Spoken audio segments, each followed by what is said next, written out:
Do you ever have an instance that is so unexpected that you just know it has to be God?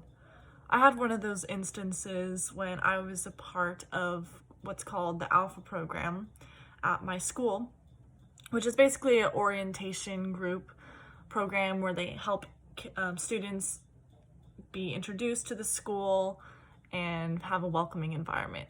But all the leaders go on this trip called Bridges, where they go up to San Francisco and serve alongside people who are homeless and learn from the community and learn how to be better leaders and followers so that way they could be better prepared for the new students that are coming onto campus.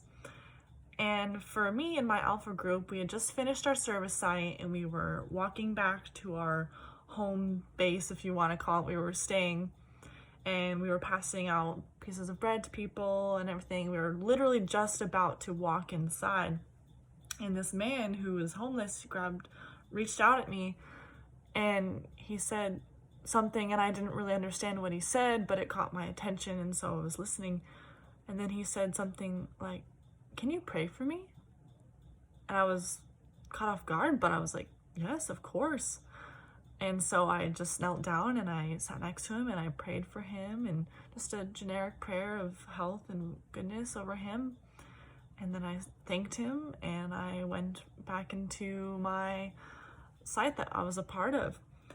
And it was just so interesting because I didn't really understand how he knew I was a Christian, or how he knew that I would be so willing to pray for him, or even what the prayer that he wanted to be. I didn't even know what he necessarily wanted, but it was just a beautiful moment to be in the right place at the right time, to just talk to this man and hopefully be some type of encouragement to him.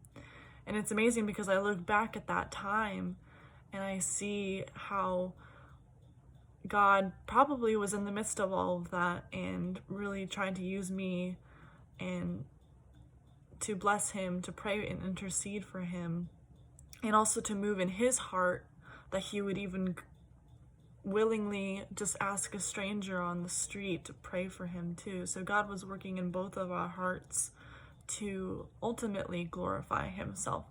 And it was just such a beautiful reminder that I will never forget from that trip, or really just from my whole life, of the beautiful and unexpected ways that God truly loves to bless us.